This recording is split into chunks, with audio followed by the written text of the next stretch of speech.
Hello and welcome to Ayan Chakraborty classes. আজকে নিয়ে এসেছি আবার একটা ইন্টিগ্রেশনের অঙ্ক, এবং এই ইন্টিগ্রেশনের অঙ্কটা কিন্তু আর 5টা অঙ্কের মতন পুরোপুরি সাবস্টিটিউশনের অঙ্ক। এবং লাস্টের দিন যে আমি ইন্টিগ্রেশনের প্রবলেমটা সলভ করেছিলাম সেখানে আমরা কিন্তু ডাইরেক্ট সাবস্টিটিউশন করিনি, ঠিক আছে? দুটো তিনটে স্টেপ করার পরে দেন আমরা সাবস্টিটিউশন অ্যাপ্লাই করেছিলাম।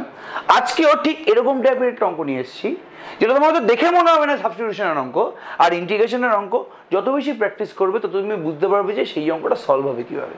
তুমি যদি প্র্যাকটিসের মধ্যে না থাকো তাহলে কোনো এরকম ট্রিক্স নেই যে ট্রিক্স দেখে তুমি বুঝে যাবে যে এই অঙ্কটা এই সাবস্টিটিউশন দিয়ে হবে, এই অঙ্কটা বাই পার্টস দিয়ে হবে, এই অঙ্কটা একটু আমাদের এ স্কোয়ার মাইনাস বি স্কোয়ারে ভাঙলে হবে, এই অঙ্কটা লিনিয়ার ইন্টু কোয়াড্রেটিক ফর্মে হবে। অনেক তো আমাদের ফর্ম আছে না ইন্টিগ্রেশনে। তো যেগুলো আমাদের বেসিক কোশ্চেন আছে, দেখো যে কোনো এমসিকিউতে সে ডব্লিউবি যেই বলো বা তুমি যেই মেন্স অ্যাডভান্স বলো, কোনোদিন তারা চায় না যে এত একটা ধামড়া মারা ইন্টিগ্রেশন অঙ্ক তোমাকে দিয়ে সলভ করাতে। যখন তোমার কোনো একটা এমসিকিউ দিয়েছে তুমি মাথায় রাখবে যে এই এমসিকিউটা কিন্তু তাড়াতাড়ি সলভ হবে, এবং তাড়াতাড়ি সলভ হওয়ার ইন্টিগ্রেশনের অঙ্ক একমাত্র কী আছে? সাবস্টিটিউশন আছে। তাই জন্য আমি বলি যে ডব্লিউবি যেই মেন্স যেই অ্যাডভান্সে কিন্তু বেশিরভাগ কোশ্চেন ইন্টিগ্রেশনে যদি আসে তাহলে সাবস্টিটিউশন থেকে আসে, এর বাইরে খুব একটা বেশি আসে না সাবস্টিটিউশন থেকে। তো যাই হোক, এরকম একটা আমি সাবস্টিটিউশনের অঙ্ক নিয়ে এসেছি।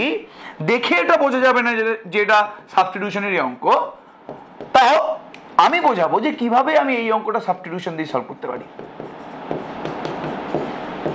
তুমি যদি ডাইরেক্ট এটাকে সাবস্টিটিউশন দিয়ে করার চেষ্টা করো তাহলে হবে না। কেন? বিকজ তুমি হয় ওপরে বা নিচের পার্টটাকে কি করবে, তুমি হয় ওপরে বা নিচের পার্টটাকে জেড ধরবে, মানে সাবস্টিটিউট করবে। তুমি যদি নিচের পার্টটাকে জেড ধরো, এটার ডেরিভেটিভ কি 4x³ + 2x, তাই তো? নিচেরটার ডেরিভেটিভ কি 4x³ + 2x, সেটা কি ওপরে আছে না নেই? তুমি যদি ওপরটাকে জেড ধরো, তার ডেরিভেটিভ কি নিচে বা পাশে আছে? নেই। তার মানে এই অঙ্কটা ডাইরেক্ট কিন্তু সাবস্টিটিউশন দিয়ে করা যাবে না। বাট আমি যদি কিছু স্টেপ এগিয়ে রাখি অঙ্কটাতে, তাহলে আমি বুঝতে পারবো যে এই অঙ্কটা কেন আমাদের সাবস্টিটিউশন দিয়ে করা যাবে। এই অঙ্কটা করার জন্য সবার ফার্স্টে ভালো করে শোনার চেষ্টা করবে। সবার ফার্স্টে এই টাইপের অঙ্ক কিভাবে সলভ করা হয়? ওপরে কোয়াড্রেটিক আছে, নিচে ডিগ্রি 4 আছে। যদি তুমি এরকম কোনো অঙ্ক দেখো যেখানে ওপরে একটা কোয়াড্রেটিক টার্ম আছে, নিচে তোমার বাই কোয়াড্রেটিক মানে 4 ডিগ্রি টার্ম আছে, তাহলে সবার আগে আমি এখন যে পন্থা অবলম্বন করছি সেটা করার চেষ্টা করবো। যদি ওপরে 2 ডিগ্রি নিচে 4 ডিগ্রি থাকে, সবার আগে তুমি ওপর আর নিচে ভাগ করে দেবে পুরো টার্মগুলোকে x² দিয়ে। তবে যদি x² - 1 কে x² দিয়ে ভাগ করি, আর আমি যদি x⁴ + x² + 1 কে x² দিয়ে ভাগ করি, তাহলে আলটিমেটলি কি আসছে?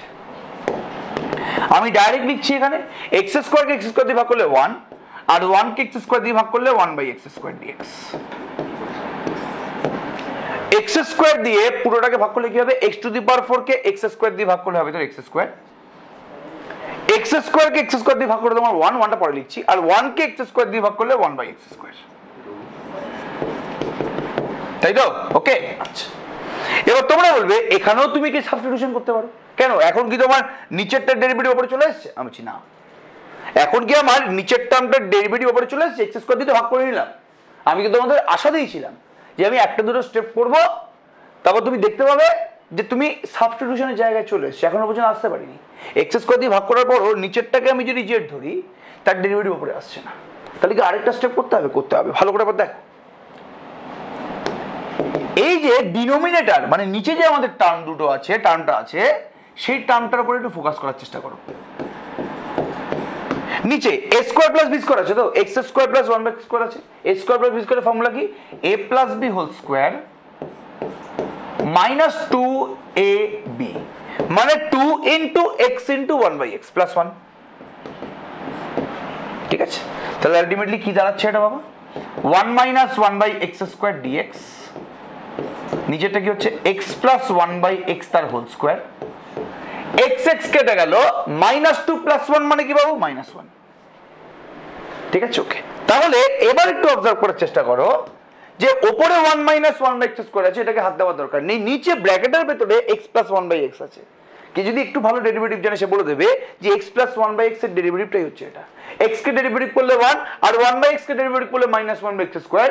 তাহলে নিচের পুরোটাকে জেড না ধরে আমি যদি এখন ধরি যে লেট x + 1/x হচ্ছে তোমার জেড, তাহলে 1 কে ডেরিভেটিভ মানে x কে ডেরিভেটিভ করলে কি হবে? 1, 1/x স্কয়ারকে ডেরিভেটিভ করলে -1/x²। যেহেতু আমি ডেরিভেটিভ করছি না, ডিফারেন্সিয়াল নিচ্ছি, তো এর সাথে কি গুণ হবে বলো বাবা? dx। ডান দিকে dz, তাহলে ওপরটা হয়ে গেল তোমার পুরোপুরি dz, আর নিচে তোমার হয়ে গেল z² - 1। এবার তোমরা বলবে এখান থেকে আমি কি করব? এখান থেকে আমি কি করব যদি তুমি না জেনে থাকো, তার মানে এই মুহূর্তে ইন্টিগ্রেশনটা ভালো করে করা হয়নি তোমাদের। আমরা একটা ফর্মুলা জানি কি, dx/x² - a²।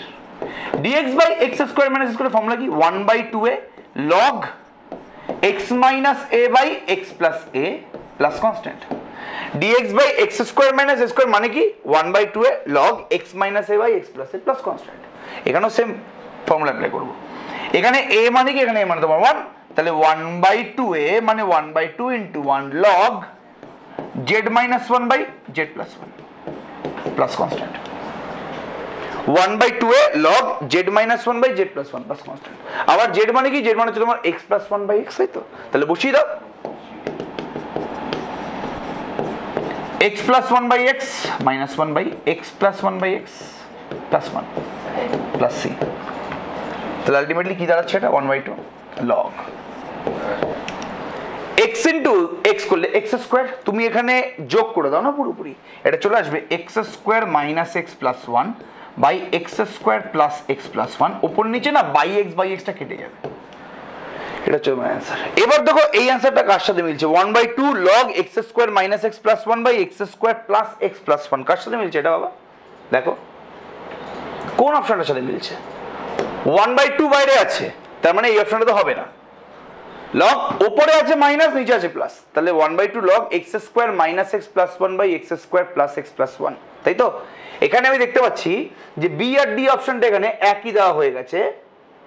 অ্যাকচুয়ালি বইতেই ভুল আছে এটা। আচ্ছা, এটা x² - x না, এটা -1 হবে, কেন বাবু? এটা -1 হবে, অপশনটা -1 ছিল, আমি দেখতে ভুল করেছি। ঠিক আছে, ওকে। তাহলে কি বুঝতে পারলে এখান থেকে? এখানে হবে, এটা তো হবে না, ওপরে প্লাস আছে, এটাও হবে না, -1 আছে, তাহলে একমাত্র অপশন ডি ইজ কারেক্ট। তাহলে 1/2 x² - x + 1 x² + x + 1, this is our correct answer. ঠিক আছে, ওকে। তাহলে ইন্টিগ্রেশনের অঙ্কগুলো কিন্তু এইভাবেই তোমরা সলভ করার চেষ্টা করবে। ইন্টিগ্রেশনের পরে তোমরা জানো যে তোমরা কোন চ্যাপ্টারের অঙ্ক সলভ দেখতে চাও। যদি তোমরা কোনো চ্যাপ্টারের অঙ্ক সলভ দেখতে চাও, তাহলে সেই অঙ্কগুলো আমাকে পাঠাবে। ইনস্টাগ্রামে ডিএম করতে পারো, আমি ইনস্টাগ্রাম, ফেসবুক সবার আইডি এখানে দিয়ে দিচ্ছি, আমাকে চাইলে তোমরা মেল করতে পারো। যেই অঙ্ক তোমার প্রবলেম হবে সেই অঙ্কগুলো আমার পাঠাও, আমি সেই অঙ্কগুলো কিন্তু সলভ করে দেওয়ার অবশ্যই চেষ্টা করবো। ওকে, অল দ্য বেস্ট।